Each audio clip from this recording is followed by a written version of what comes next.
Nah, itu coba tuh teman-teman bisa dipraktekkan untuk trading for living ya. Pak Edi ini mungkin bisa dibilang sekarang sudah menjadi full time trader ya. Jadi trading ini memang untuk Kenapa? mencari Kenapa? kebutuhan sehari-hari ya teman-teman. Jangan disamain sama anak-anak alay yang masuk ke bursa mau kaya raya gitu. Beda ya. Ini Logi Cuan nggak ke sana. Silahkan Bukan yang kaleng-kaleng. Oh. ya, nggak kaleng-kaleng kita, jangan main-main nih. Iya. Om, ada Kita pertanyaan nggak, nih, Om. dan kita Buat nggak galang Pak donasi Edi. gitu. Ada pertanyaan nih, Om, buat Pak Edi. Silakan, ya silakan Nah, bro. ya, Pak Edi, pakai fasilitas margin nggak, Pak Edi? Kalau pakai margin, bagaimana strateginya, Pak Edi? Untuk sementara ini saya belum berani. Belum Pak, Bro Aran, belum. Belum, Om. Nanti Mungkin bakal kalau dibahas di properti kantor. saya, iya kalau properti saya udah jalan saya berani deh.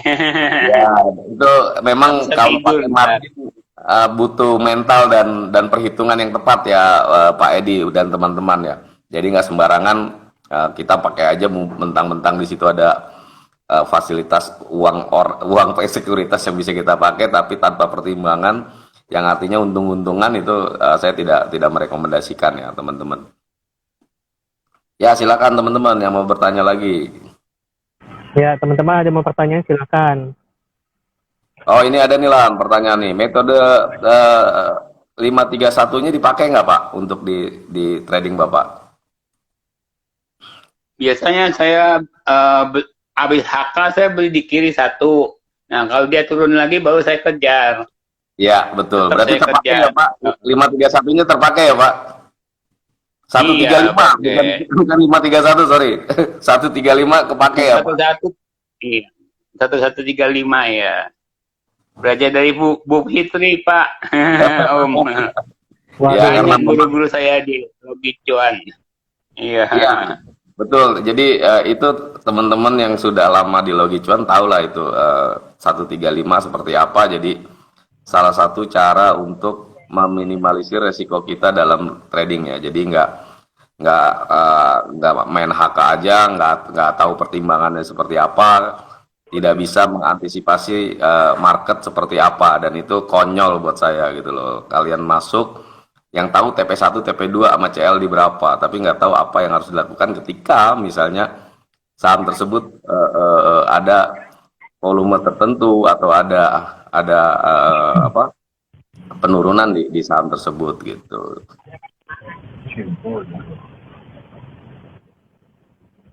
Coba Lan, ada lagi pertanyaan nggak nih teman-teman nih?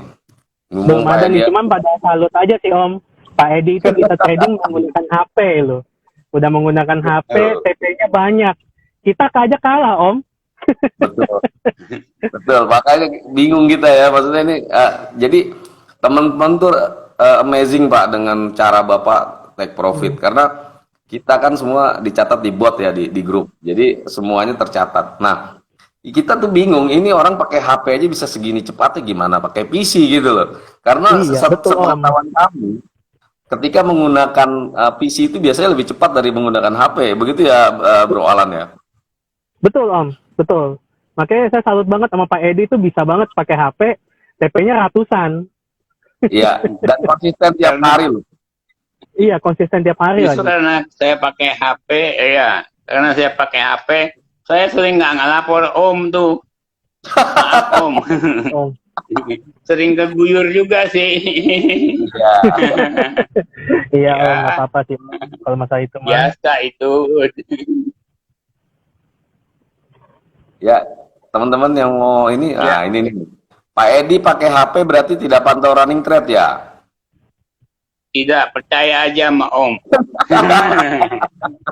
Jadi kita di Logi Cuan itu, kita buy komen ya, tapi pengaturan uangnya, money manajemennya masing-masing, gitu loh. Jadi Betul. ini mungkin pertanyaan yang memang teman bukan dari dalam Logi Cuan ya. Nah, berarti Pak Edi pakai auto sell ya Pak? Berarti ketika beli langsung di auto sell ya Pak? Habis HK langsung saya jual 5 papan ke atas. Langsung. Setelah Om instruksikan, saya pasti HK. Iya, iya, iya. Wah, mantap nih. Iya. Cepat Pak Edi nih tangannya. Nah, ini ada pertanyaan nih, Pak. Pak Edi biasanya profitnya di withdraw atau dibelikan saham lagi? Bayar utang. Nah, Bayar utang Om, makanya uang istri itu. jadi ada baiknya di withdraw ya teman-teman ya, cuannya jangan digulung. Tapi ketika teman-teman ingin membesarkan RDN dari cuannya, alangkah baiknya itu dipikirkan dulu planningnya seperti apa. Misalnya saya setiap bulan saya ambil cuannya, nanti saya kumpulkan. Oh ini udah kebanyakan, saya akan menggedekan RDN.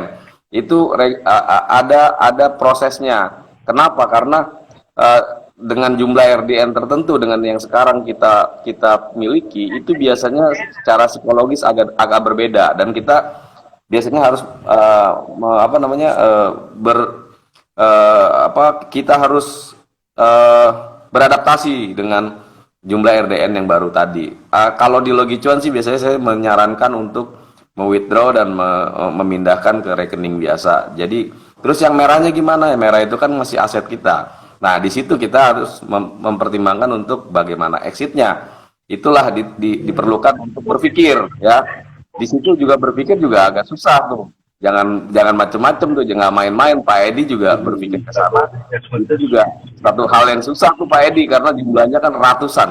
Pak Edi take profit satu hari dan itu nggak sederhana teman-teman gitu. Nah, mohon maaf nih untuk seumur Pak Edi aja itu bisa kok ngikutin ritmenya Logi Cuan. Bahkan beliau itu menambahkan treatment lagi, menambahkan cara-cara stylenya dia lagi di situ dan itu adaptif dengan setiap member, setiap teman-teman di Logi Cuan itu punya style yang berbeda-beda. Ada yang sistem cut loss 1-2% dia keluar. Ada yang memang ditungguin bodo amat kalau sahamnya Om Imawan pasti kejemput. Nggak gitu juga tapi ya. Nah, ini kan dari sekian banyak metode yang dipakai teman-teman, metode dalam manajemen ya, tetap pemilihan saham dari saya. Nah, di situ kan terlihat bahwa nggak ada yang pasti ya Pak.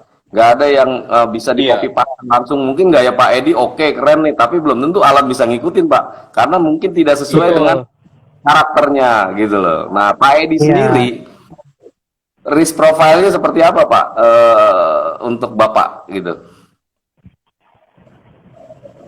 Maksudnya Om, risk profile apa tuh ya? Ya maksud saya Bapak tuh tipikalnya risk profile tuh artinya gini Pak, yang memang kuat menahan minus atau yang memang orang yang tidak terlalu mau beresiko atau memang orang yang saya berani kok gitu loh. Nah di situ kan risk profile-nya tuh apa resiko-resiko yang untuk Pak Edi seperti apa tuh Pak Edi itu orangnya seperti apa untuk resiko? Kalau saya sih lihat sikon dari sahamnya itu Om. Ya. Karena beda-beda kan. Iya. Lalu kayak Pico nggak usah pakai cut loss sikat terus itu. TM kita itu. Iya. Saya pernah untung 5% sehari Om dari Pico itu. Wah, keren. Scalping sesi 2 itu. Jadi Pak Edi dan ya silakan Lan. Ya, ini kan money manajemennya Pak Edi kan ada menyisakan 30%. Kadang suka terbawa tiba-tiba nggak habis modalnya. Sering. Oh, Sering terbawa habis ya. Ya dari saham yang paling dalam aja saya cut loss kalau udah terlalu itu. Yang penting kan kita bisa beli lagi. Kalau nggak kan bisa bengong kata Om tuh di pojokan. Kasal Om.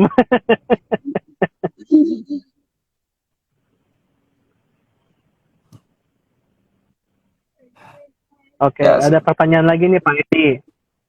Pak Edi mau tanya untuk 2 titik, 3 titik, 4 titik, 5 titik berapa persen lotnya setiap papan? Dari jumlah lot ada emiten tersebut, dari jumlah lot yang ada di emiten tersebut. Terima kasih Pak Edi. Saya usaha kalau saya ya, saya usahain sih, saya main kecil dulu, beli 5 lot, jual 1 lot, 1 lot, 1 lot. Nah, terakhir ini saya beli 50 lot.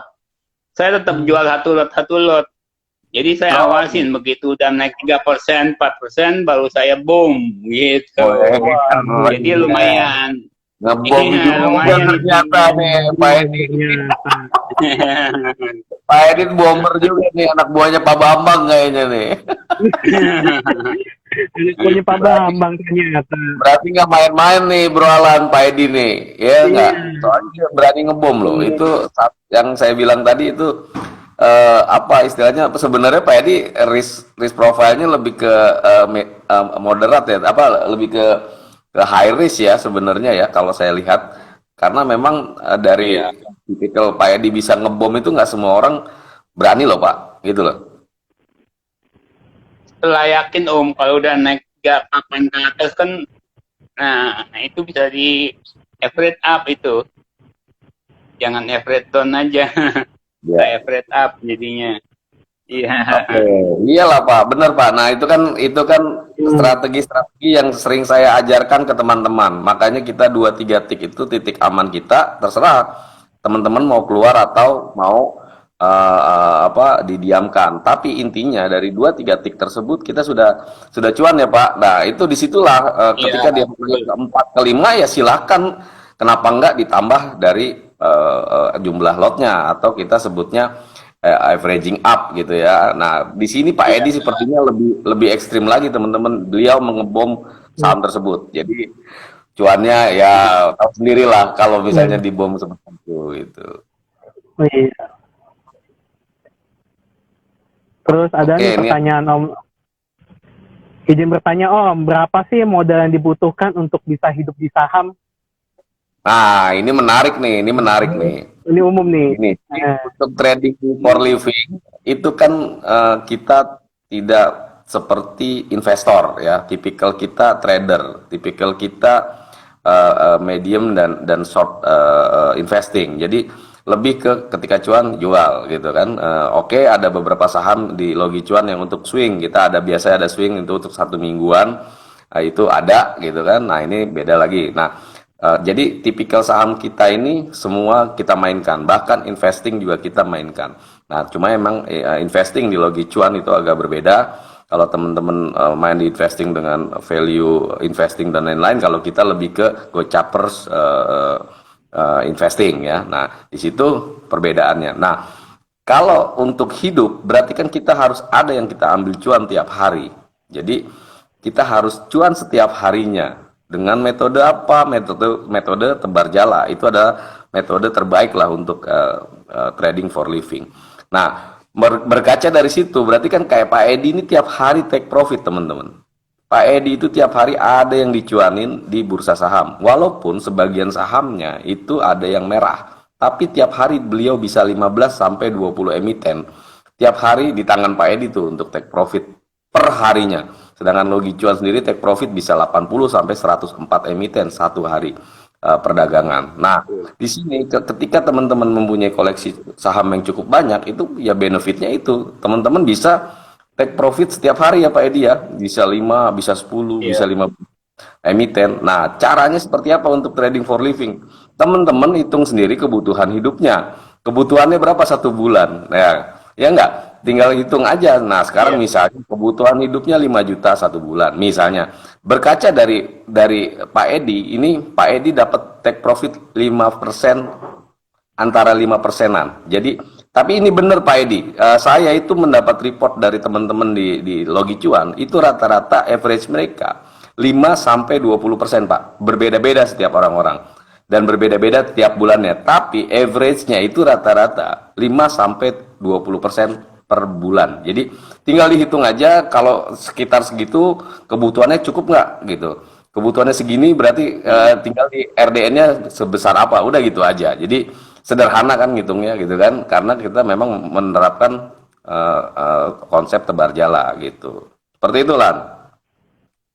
Siap Om, harusnya sih udah jelas nih pertanyaan dari teman-teman. Nih ada lagi Om. Untuk Pak Edi, jika average down berapa persen dari dana awal Pak? Apa juga 1%? Apa juga 1 juga maksudnya? 1 juta gitu maksudnya. Ya, yang itu yang rumus 135 itu kita gunakan. 35 ya. Hmm. Jadi kalau Nih. mau sampai ARB ya harus nanya Pak Bambang itu. ARB Hunter. Kalau aku tanya apa? Ada.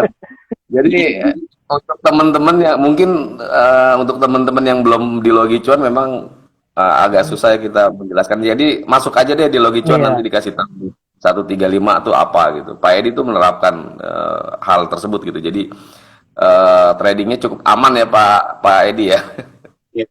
Ya, Om. Wah, itu Pak Bambang ada Pokoknya tuh. nggak rugi deh. Ada Oh, Pak Nggak Bambang. rugi deh Waduh. masuk Logi Cuan. Ya, berarti nggak ada ruginya ya Pak. Masuk Logi Cuan ya dikasih untung Iya. terus, malah gratis pula ya Pak. Gratis Iya. lagi, rasa VIP. Nah, kalau usah pakai VVIP segala. Yang VVIP sekarang udah pada pensiun, Pak. Yang bikinnya bukan Kevin juga temennya. tuh. Kevin VIP Pak, Om. Ada nih orangnya di Skype ini. Jadi logika ada VVIP-nya itu cuma Bro Kevin ya. Iya Pak. Pak Iya. ada banyak di Logi Cuan tuh. Ya, nah Banyak ini pakarnya. pertanyaan mungkin dari saya ya Pak, dari saya pribadi nih ke Pak Edi. Ya. Ini kan konsep saya berbagi nih Pak Edi. Mohon maaf nih Pak Edi. Iya. Pak Edi menerapkan konsep Iya, yang Om. sama nggak sama orang lain? Ya Om. Saya itu semua grup WhatsApp saya sharein itu. Luar Semua. biasa, luar biasa. Iya, saya juga Iya, lihat itu. beberapa member itu memang dari linknya Pak Edi ya. Jadi Pak Edi Iya. ini memberikan lagi informasi tentang Logi Cuan ke orang lain yang notabene itu Pak akan bermanfaat Pak Edi untuk orang lain Pak Edi. Jadi kita di saham memang Betul. ya kalau mau sustain, kalau mau bertahan lama ya berarti kan kita harus sebagian dari cuan kita itu kan milik orang lain Pak Edi. Kita nggak bisa Iya, betul. nggak bisa apa namanya nggak bisa egois gitu kan. Nah karena Ya. kita mendapatkan informasi, ya informasi itu kita bagi lagi ke orang lain melalui Instagram, melalui WA, silakan, melalui Facebook dan lain-lain, Iya. gitu ya. Iya. Ya kadang-kadang saya suka sedih sih Om. Itu sedekah jempol sama komennya itu kurang banget itu. Nggak apa-apa Pak Edi, nanti kan kalau makin berkurang Pak Edi sama saya bikin grup sendiri Pak, untuk yang mau bagi-bagi aja Pak. Iya.